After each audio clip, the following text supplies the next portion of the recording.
Hello guys, my name is Anas and today I will be presenting my topic of the Duchess of Malfi, John Webster. And I would be presenting the themes, the major themes mentioned in the plays.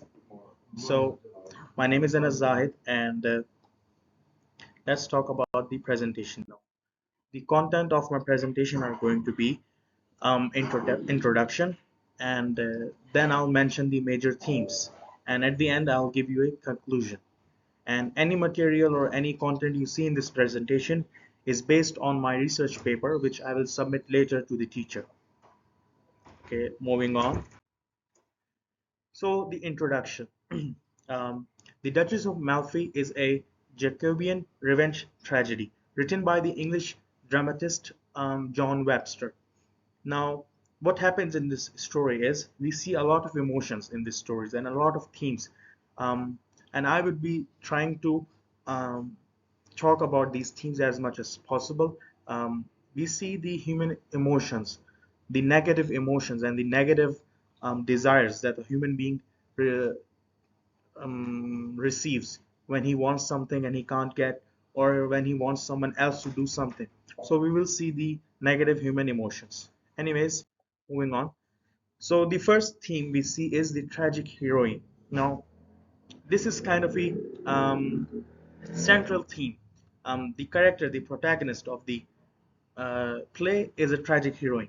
Why? Because she defies all the norms, all the social norms, and she pursues whatever she thinks is right. Her brothers don't want her to, marry or pursue love, but she defies them, she defies the society, and she pursues her love, which was really like a sin back in those times. So it is really a tragic situation for her. Moving on. Okay, now we see corruption and deceit in the play. We see this all the time because there are many instances where we see there's corruption and deceit going about, especially when it comes to the brothers and Bosola.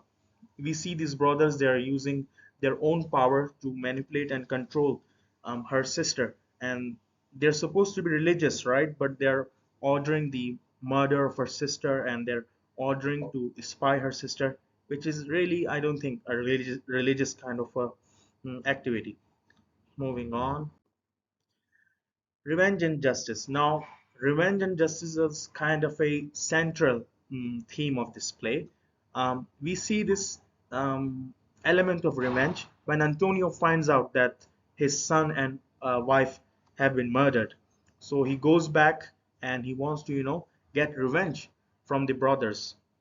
And we also see this theme of revenge when Bossola, he also wants to take the revenge of the murder. He doesn't find it justifiable to kill the two children and the mother of those children. So we see this theme of revenge. Moving on. Love and desire, again, a really major theme in the play. We see love is so strong, like the Duchess is she's ready to sacrifice everything for love. She's ready to, take on both of her brothers just to pursue her love. So this is a another strong theme in the play. Madness and sanity. Now this is really an interesting um, theme because like the brothers, they wanted her sister dead, right? And she really does die in the play. But when the reality hits the brother, especially when it hits what was his brother's name, when it hits Ferdinand, he really goes mad. When he finally finds out that her sister is dead, he goes mad, and we can see this madness by his statement when he says, I'll find scorpions to string my whips and fix her in general eclipse. Well, that's really illogical kind of a thing, right? You will like make your whip out of scorpion strings and all that. So he's really gone mad at that point. Okay, moving on, religion.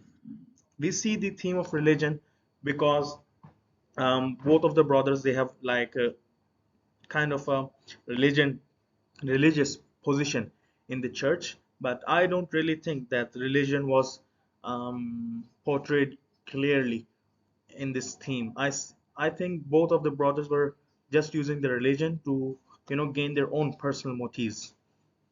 Moving on, conclusion.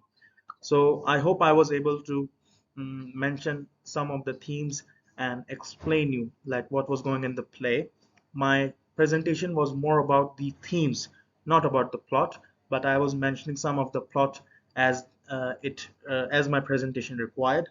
So yeah, I was the purpose of this conclusion was to show you the negative emotions and negative desires that a human being faces. And I think the audience can sometimes relate to these feelings. So thank you.